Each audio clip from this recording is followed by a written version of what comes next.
certo? Os babilônicos, os assírios. Qual foi o momento na história que Deus quis punir aqueles pecadores? Eu queria perguntar para o Cogos.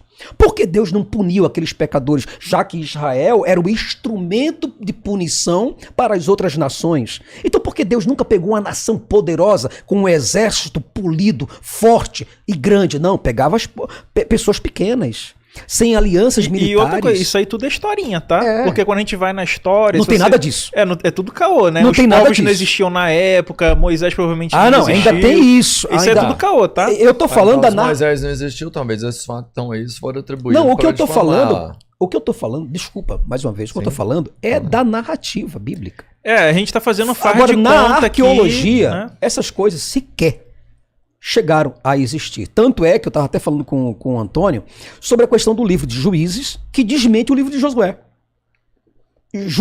Josué está dizendo que fui lá, acabei com as crianças, acabei com os velhos, com os idosos, com as mulheres. Ou seja, um genocida, né? É, um genocida. Mas para o cristão não é genocida, é guerra santa. Não, e conta essa história de Jó de Jericó nas igrejas como se for... E aplaudem, né? Aplaudem, Nossa! Olha isso.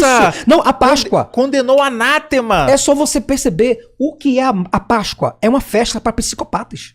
A Páscoa Como assim? é uma festa coletiva para sociopatas. O que se comemora na Páscoa, meus amigos? A morte a morte dos egípcios. A morte dos primogênitos do Egito e a saída do povo de Israel da terra, depois de matar os primogênitos.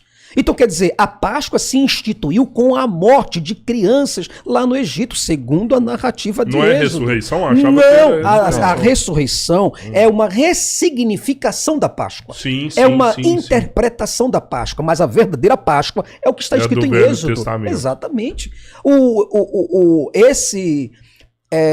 Essa nova religião que surgiu no seio do judaísmo, que era chamada de seita, certo? A seita do Nazareno, foi apenas uma interpretação fajunta do judaísmo. O judaísmo não reconhece Jesus. Ele reconhece Moisés, Abraão, Isaac, Jacó e os profetas. Agora, Jesus não.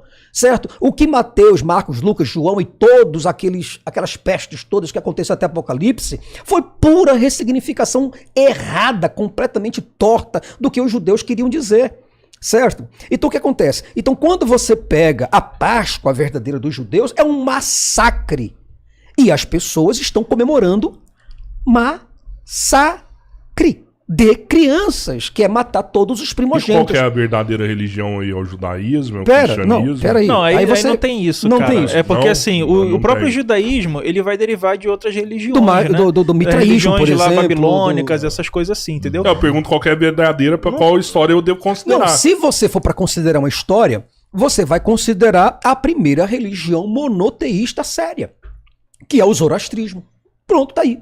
De onde é o zoroastrismo? Que é hoje conhecido como o magdaísmo ou a religião de Zaratustra, onde um Deus, certo, que também é uma trindade, certo, a Ahura Mazda. E tem a história muito parecida de dualismo, né, entre o Deus bom, Ahura Mazda versus o Deus mau, Arimã. Exatamente. Aí você pega uma religião dessa que estava muito antes dos israelitas, pelo menos pensarem em ser israelitas, hebreus, seja lá o que for. Antes de Abraão ser Abraão, já havia a religião de Zoroastro. Aí o que acontece? Aonde? Ideias de Santa Ceia.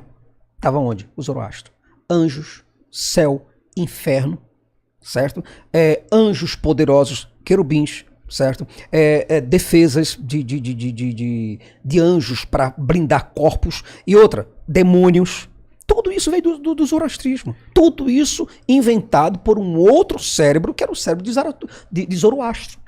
Certo? O maior religioso que teve ali naquele Oriente Próximo, acredito. O personagem, né? O personagem. Que aí o que acontece? Aí se você for mais no passado, aí você vai ter outras religiões. Outras ainda que são fontes politeísmo e etc. Então, assim, Você nunca vai chegar, tipo, a religião original, a religião verdadeira. Porque o ser humano, desde que é ser humano, ele tá inventando essas coisas, né? Inventando narrativas. Mas antes era o politeísmo. Antes o nome Yarvá, por exemplo, que vocês conhecem como Jeová ou Javé, nem existia na história, cara. Se você for mais do que uns 1.500 anos antes da Era Comum, nem existia esse personagem. Se você for na sua Bíblia, ele tá vindo da região do Sinai e de Seir. Tá falando lá, Yahvé que veio do Sinai, Yahvé que veio de Seir. E outra, que Deus é esse que tem que vir de um local? E outra, esse Deus, esse mesmo Deus que vocês adoram, ele era apenas um Deus de um panteão. De um panteão cananeu israelita. Entendeu? Aonde esse Deus se assentava na Assembleia dos Deuses. Assembleia de... Imagina uma mesa aqui agora, coloca a mesa geral aqui, Pedrão, pronto. Essa mesa aqui, vocês são deuses e eu sou apenas Javé. Eu estou aqui apenas representando, dando... Pronto. Você aqui é só o participante. Tipo assim, tem o host, o co-host, trem, você tava aqui só para Deus estava na Assembleia dos Deuses. E outra, lá em Deuteronômio 32, versículo 8 e versículo 9, existe um Deus chamado Elion, que ele dá a terra, e quem recebe como herança essa terra é o Deus Yarvá, que você chama de Javé ou de Senhor, né? Esse Yarvá que recebe a terra, ele vai receber aquele povo como herança. Como é que assim um Deus está dando... Mas se Yarvá é o Deus principal, por que tem um Elion dando a terra para ele? Aí haja malabarismo. É por isso que Israel pertence a Javé. Se você for pegar, você vai ver que Israel é o povo escolhido e passado de herança para esse Deus. É por isso que ele só é Deus de Israel. E outra coisa, lá em Josué, fala que os pais lá de Abraão, lá onde que ele vem lá de Ur, eles eram politeístas, né? Então eles tinham adoração a vários deuses. Então cadê o Deus original, único e verdadeiro desde o princípio? Então na própria Bíblia contesta isso. Então, meu amigo, quando você agora vai entender o Deus que você acredita hoje, esse Deus já foi ressignificado por diversas vezes. E isso é falado na igreja? É falado em seminário teológico? Não, de jeito nenhum. Ao contrário, te ensino que você tem um Deus poderoso com todos esses atributos, mas não sabe como é que ele começou. Como é que esse Deus começou? Na fossa. Esse Deus era só um boneco de argila, certo? Que começaram a adorar esse Deus, o Javé, era só um boneco. Adorado por uma gente bem pequena. E esse Deus recebeu coroações, sofreu processos, mas processos de assimilação cultural. Exatamente. Tanto que, se você for no sítio de Kutilet Adirud, você vai ver que tem uma figura de Yahvé tomando o lugar de El, que era o Deus principal, que inclusive na Bíblia é chamado de... que ele tem o chifre, né? Porque o El, que era Il, lá em Ugarit, ele era o touro, né? O Deus touro. E aí na Bíblia, em Números, se eu não me engano, fala que o chifre dele é como o do boi selvagem, né? Que em versões gregas era traduzido como unicórnio, para mostrar que era o poder de ele, né? Então esse Yahvé, lá no sítio de Kutilet Adirud, ele vai ter agora a consorte, ou seja, a esposa de ele. Agora é Yahvé e Asherá, não é mais ele e Asherá. Aí tá lá, a Yarvá e sua Asherá. E aí? Só que quando você vai no sítio de Elefantina, já não é mais Asherá.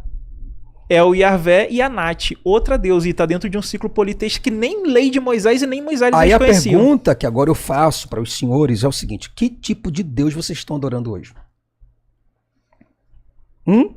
Então, Vocês não estão adorando nada. Só uma fantasia pregada, repregada, uma fantasia ressignificada, limpa, editada, subtraída, adicionada com tanto de coisas, certo? Por exemplo, quando você pega hoje uma fabricação, um doce, alguma coisa, vê quantos elementos estão para poder fazer esse tal doce. Você entende? O que você está adorando é um substrato. É poeira em cima de poeira, coisa em cima de coisa que formou esse tal Deus que para você hoje é o eterno, é o salvador, é o herói, é o poderosão, é o onipresente, é o onisciente. Tudo coisas que deram para um boneco desse tamanho aqui, ó. Mas as provas que chegaram aqui, por exemplo, igual o Santo Sudário, Tudo fraude. Fraude em cima de fraude. Se você pegar pessoas aqui, traga para cá professores de história, de antropologia, de arqueologia, que vocês vão perceber nitidamente que isso é o maior fraude que tem. Sério? Quem defende isso são pessoas fundamentalistas, Mas como a ciência Cogos. não tentou provar? Oi? A ciência não tentou provar ali A que ciência não já era descartou milagre? isso. A ciência descartou isso há Por muito que tempo. o pessoal ainda fala dos corpos incorruptos? Mas espera aí, olha só. Da milagre de Lanciano. O que você acha que o Cogos falaria pra você aqui agora, se você perguntasse pra ele? Que era verdadeiro ou falso o Santo Sudário? Verdadeiro. Verdadeiro. Sim. Olha, se você tem um número de católicos ainda grande, pessoas que querem divulgar essas superstições, é evidente que eles vão se amparar, né, nessas Você acha que fraudes. hoje no mundo a religião é maior do que a ciência?